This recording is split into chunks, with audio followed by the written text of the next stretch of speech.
This is a special presentation from UFC Fight Pass. Step into our world at UFCFightPass.com. Well, UFC 296 is in the books, but the main event storyline is still very much up for discussion. Hey, everybody, it's Extra Rounds here on UFC Fight Pass. TJ DeSantis, Jason Anik. Remember the name. It's Belal Muhammad and Alan Jouban still inside T-Mobile Arena.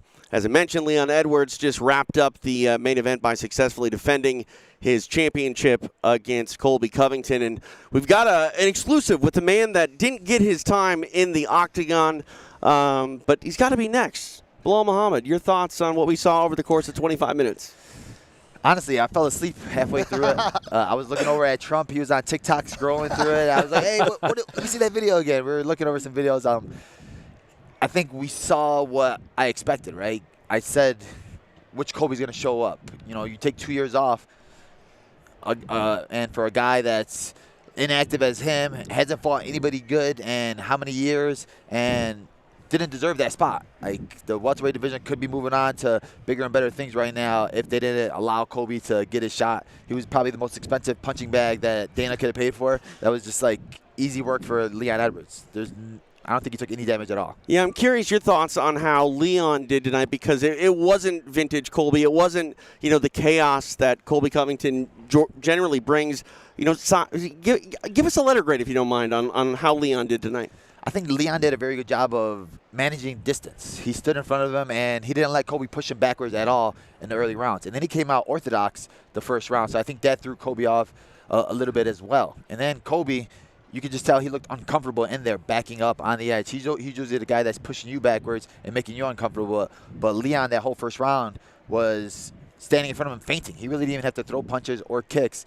And Colby, his striking really sucks. So whenever he did throw wild, Leon would take advantage of that and counter him. And it made Colby not want to do it again. And then it made Colby start going, all right, now I got to wrestle. And his distance was so far away, he had to reach for his wrestling. Yeah. So his early wrestling was terrible. And I think Leon just did a good job of just managing distance. But that's what he's always good at, right? I don't know what Colby was training for, what his game plan was going into the fight, but I'm sure we're going to get a lot of excuses. When you look at Colby Covington, generally he brings that chaos factor and it makes people uncomfortable. Leon Edwards was the opposite of uncomfortable. He was comfortable actually engaging in grappling sequences with Colby Covington, and that was very surprising to me. I think it was in the fourth round Colby got on top, and it was basically because Leon made a mistake trying to hip into almost a sweep type attempt. Like, that was odd to me that Leon was actually welcoming the grappling of Colby Covington and doing pretty well with it. I think he just started catching that momentum, that snowball effect. You started feeling Colby. It's like, wait, this guy's not strong at all. And Colby never really had that powerful strength. We talked about it earlier where Usman, you had that sense of fear because Usman could knock you out, or when he grabs you, you feel it. Right. With Colby, it's, I'm going to shoot 55 times on you, volume, volume, volume. And a lot of the times when he does take people down, they get right back up. So I think Leon was just getting so confident and comfortable in there. He's like, all right, well, there's really nothing this guy's going to do to me. Do you think, Alan, we saw any improvement from Leon Edwards? Teddy Atlas has been famous for saying once you become champion, you become 30% better. Like, did you see an evolved Leon Edwards tonight in this title defense? Well, I agree with that statement from Teddy Atlas. I mean, it's like getting from brown belt to black belt. All of a sudden, you have to hold yourself to a higher standards. But it's really hard to tell if we saw a better Leon Edwards tonight because we didn't see anything of Colby Covington. There was no chaos. Right. And if Colby Covington doesn't fight with a sense of chaos, he's not that good of a fighter. You know, what he does is he brings that gas tank. He swarms you, and if he's not wrestling you, then he's throwing punches and bunches and makes it look like he could outstrike better strikers. But he did none of those tonight, and he made it a dull fight, a boring fight. And honestly, I thought he was right for the taking most of the fight from Leon. I saw the same thing as you. The first round, not a lot of stuff happened. But Leon was feinting and switching stances, and he would kind of get into the fire. He'd put his face in 2 inches and kind of get a feeler. And Colby was kind of just kind of struck. He didn't know what to do. And I was like, okay, he's kind of feeling out, looking for counter punches. He wasn't really leading the dance that much in terms of striking. He was only counter striking. But he had the energy the whole time. I thought by that round that Leon got taken down by Colby. Yeah. Leon got up immediately. Yep. Got one back. Yep. Yeah, you're right. He took down Colby Covington. I think me and Jason were talking about it during the fight. At that point, if you could get up from Colby Covington's wrestling and you could take him down, why not then say, let me go and take him out? Why not commit more? So I kind of wanted to see more of a commitment from Leon. Yeah, and that was 2 minutes into the third round. Colby gets him to the ground. You're like, all right, maybe the things can shift. And immediately, it was immediately flipped by Leon. Leon was extremely poised, I thought, on the walkout. Everything we talked about in terms of the emotions with him talking about his dad, clearly Leon was able to channel that in the right way. But also, too, to a lot of your points, I mean, everyone talk about Colby and his cardio, right? And if it goes to decision, it's definitely going to be Colby. Leon has to finish him. Colby's cardio didn't look good. He was sucking wind. He didn't look like he was in great shape. I'm with you, man. Like, opportunity for him. It's just his cardio is a weapon because he always pushes guys backwards. This time when you're moving backwards, good point. You see a lot of guys get more tired, even Adesanya against Strickland, where Adesanya is moving on outskirts the whole time. You saw him get a lot more tired. And I think Colby wasn't really used to that. Even when he fought Usman really wasn't pushing him backward. They were just kickboxing the whole time. So it was like, all right, well, two wrestlers are kickboxing. I'm not going to get tired at all. So you assume that he has great cardio. But now when you're uncomfortable, and then like GSP always says, when those fainting, they make you, wait, okay, my nerves are acting up a little bit now. So he started getting a little bit more tired. And then I think inactivity as well, where it's like you really haven't felt that in a while. And the last time you were in here, you were the one pushing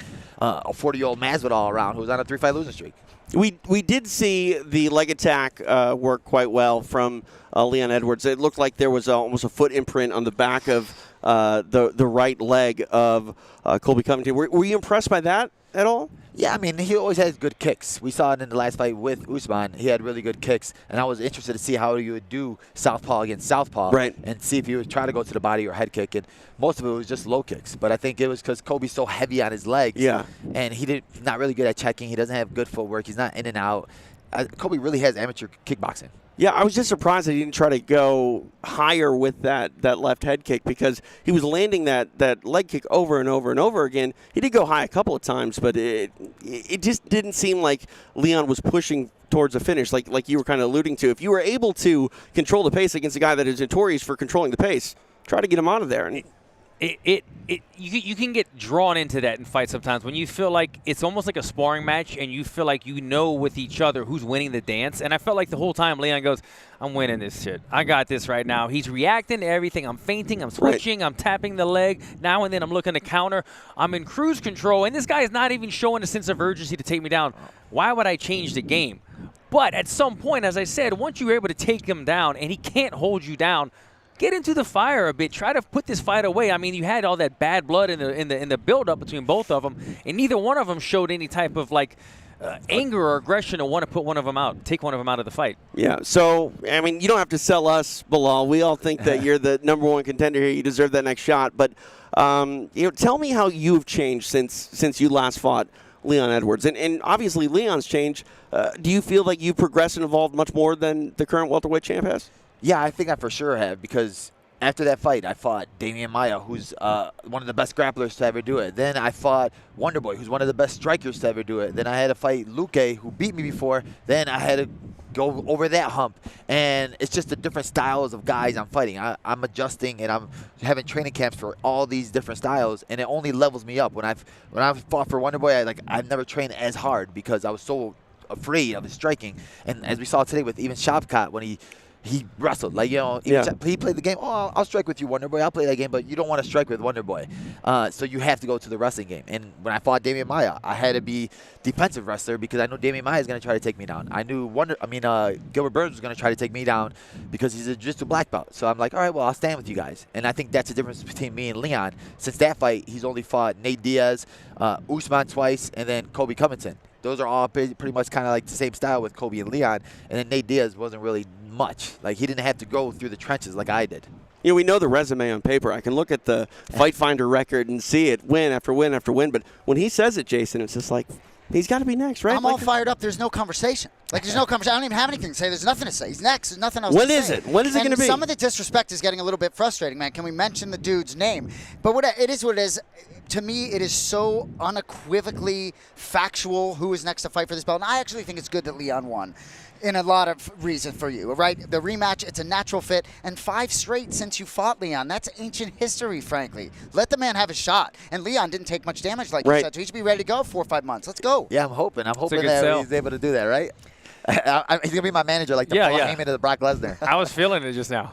Absolutely. You got a future in the managing business, if you will. Let's talk a little bit about some drama that did take place tonight. Belal, I think you were front and center for the preview of Dricus du Plessis and Sean Strickland. What was going on there? I was sitting there, I was watching, and I was like, something's going to happen right now. They did the face-off thing, and then I saw Strickland go to Gilbert Burns' kids who were sitting behind him and said, move out the way. And then they move out the way, then all of a sudden I see them just jump on each other. And I was like, oh, okay, well, this is interesting. The champ did it. So it's weird. But, I mean, I think it's going to sell. You know, you had the bus incident with Conor McGregor and them, and I think for both of those guys who aren't really good trash talkers, like, this is going to be a good selling point for both of them. You know, I saw some people online saying, oh, this was staged, this was a plan. Sean Strickland's that crazy. He's definitely that kind of guy. And, I mean, it definitely looked weird when you're shooing children out of the way before you get into a melee, but that's 100% real. You were there most of the night, seated next to him, right? Were they seated in those same positions where Sean was front row and then Dricus was like two rows behind him? That was how whole time they sat all night. Yeah.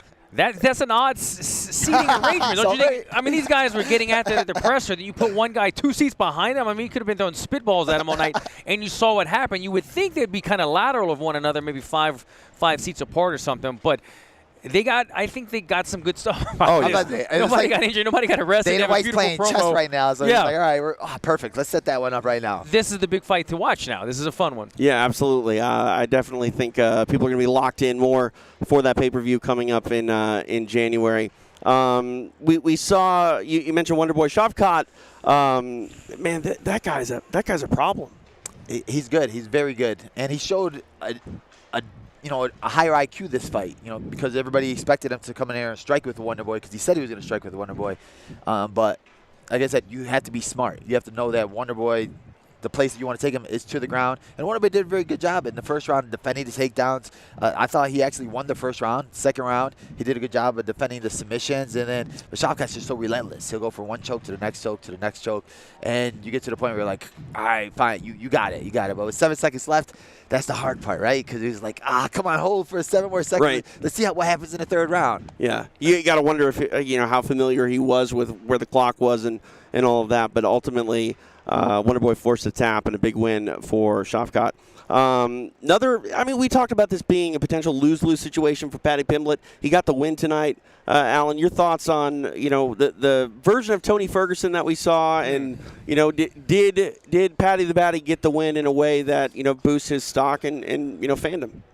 I don't know where either man goes right now after this fight. I'll say that Tony gave it his all, and his cardio held up. Thank God, he had David Goggins there, so his cardio was there. He stayed in the fight. His legs were lumped up. I mean, where we were seated close to the cage, you could see the knots from the first round. Paddy, and I got to say, one thing about Paddy, I was always tough on Paddy about his striking, right? He's very good on the ground, we know that, but he had a way of kind of lifting his chin and pushing his punches, which is kind of an amateur thing when you're still kind of like going after it, trying to force it rather than kind of letting it slip, let it rip.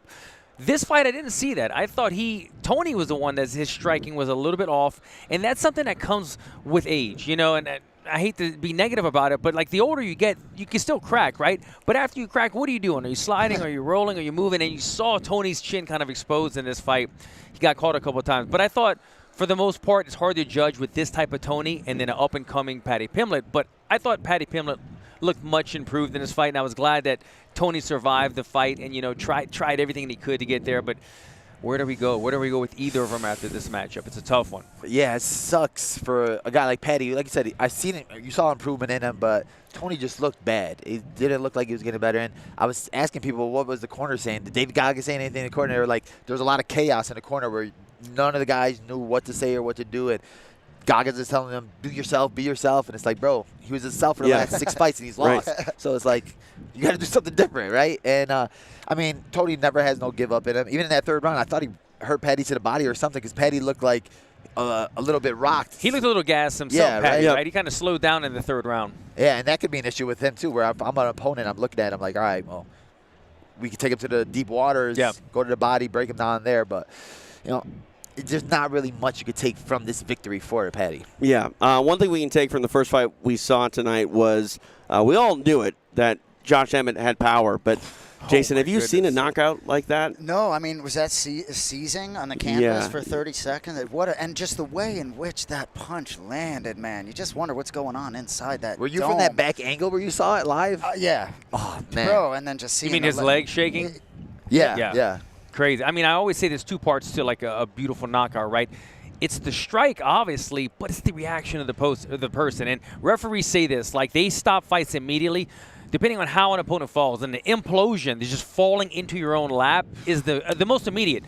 He imploded. It was out like a light on his feet, and then he hit the ground so hard so that it's shaking. I mean, he looks like he's going to be all right. He's going to take some time off, obviously. But as far as a one-punch knockoff, that was one of the most cleanest shots I've ever seen in my life. Yeah, I mean, he was stiff and limp all at the same time, and scary stuff. And credit to Josh Emmett, who didn't throw any unnecessary strikes on the floor. I mean, he was right for the taking, and Emmett did the right thing. Went, okay, I don't need to add any more emphasis to this one. It's over now. And you think about a guy like Josh Emmett in that moment, how unbelievable that must feel. And then 10, 15 seconds later, it's like, what must that be like for him? Looking at dude season like that, and then it's got to kill your buzz a little bit. I would think, especially because you're coming off of a big loss like that, and then all of a sudden you get a short notice guy and Bryce Mitchell, and you're like, oh, this is still a very tough he was fight a heavy for underdog. Me. Yeah, and to get a finish like that, Uriah Faber was sitting right next to me. He just went nuts. It was cool to see because Josh Emmett's one of those guys that he's been in the game for a while. He's took him a while to get where he's at right now, and when you lose once, everybody thinks you're going to fall off. But now he gets a big victory like this. He's right back in the mix again. Yeah, 100%. You mentioned the underdog status. Let's take a look at the odds, how they opened and how they closed. In that fight in particular, Josh Emmett plus 250 when the fight opened. And when it closed, it went the other way. And for good reason, you would think. But Bryce Mitchell, obviously very dangerous. But, man, the power of Josh Emmett on display, and for good reason. Anybody standing in front of his way, gonna proceed with caution, to say the least. DraftKings Sportsbook is the official sportsbook of the UFC with same-game parlays, championship futures, and more. There's no better place to bet on the UFC than DraftKings. Download the app, sign up with promo code Fight Pass, and get in on all the UFC betting action right now. So right now we're going to kind of, pitch things forward to 2024. And Belal, I mean, the floor is yours. I don't think you need to sell it to anybody else, but, where, in the mix do you think this, fight could be? Is it, February, March, April? When do you get it? For me, I'm ready whenever they call. If they call me next week, I'm sure Leon's going to want to take some time off, go on a vacation, because he knows what he got in front of him right now. He knows this is going to be the toughest test that he's ever faced. So he's going to want to hold that belt as long as possible. But UFC needs main events, and this division needs to keep rolling right now. Stay active, keep it pushing. If you want to leave a legacy, be one of the best welterweights to ever do it. Push it. Fight the next guy. Fight me. You owe me the rematch. We need this rematch. It's the only fight that makes sense, and let's get it done as soon as possible. You essentially went through the training camp. You made championship weight. Does that, benefit you going into? How much do you allow yourself to enjoy the holidays and things like that? It does. I mean, he's gonna pay for that when I fight him, right? Because we had to go through Thanksgiving, and I didn't eat Thanksgiving, right? And it's like you wait for that reward at the end of it, because all right, well, at least I'm gonna fight. But I didn't fight. But now it got me my shot, and this is the shot I've been working for my whole life. This is what I've been grinding for. This is where I've been clawing for. My nails are like broken right now because I've been scratching up the wall to get here. So now I'm here. Now Dana just got to open that door and give me a date. Everybody just got to remember the name. Dude, it's Belal Muhammad. I'm telling you, he's been so fired up this week. When I saw Duplessis, whatever's going on the other side in the fighter section, I'm like, that's Belal. Something's happening. I was like, that's my boy, because he's all fired up. He's been fired up this week with good reason, bro. Yeah, when my title's on the line right now, that's my belt, and it belongs to me. So I just can't wait till I finally get my shot at it. And look, the only thing that could have happened tonight, if Shavkat Rakhmonov went out there and just starched Wonderboy, and then all of a sudden he got a hot mic and called for this bout, then that's the only thing that would have been like, okay, like battling you, right? But even Shavkat Rakhmonov says you're the next guy in line. And then after kind of not a spectacular performance, in my opinion, by Rakhmonov, it's a no-brainer. Belal fights Leon Edwards, that's a no-brainer. And then Shavkat fights Kobe. That's what I think the next fight should be for both of them. And then it aligns itself up. The division keeps on moving. Absolutely. Full agreement here. And, man, this is a fun night. I appreciate all of you for joining us. #1 contender, Belal Muhammad, hanging out with us, recapping everything that we saw here. Jason, Anik, still people think you're John. I don't know why, despite that luscious head of hair. And then, Alan, I appreciate you putting in extra rounds with us for the very first time. Good to be here, guys. Good times. Awesome. Well, enjoy the holidays, and hopefully we'll see you all back here on Extra Rounds in 2024. Appreciate you, man. All right. For Jason Anik, Belal Muhammad, and Alan Jouban, I'm TJ DeSantis. We'll see you next time for more Extra Rounds right here on UFC Fight Pass.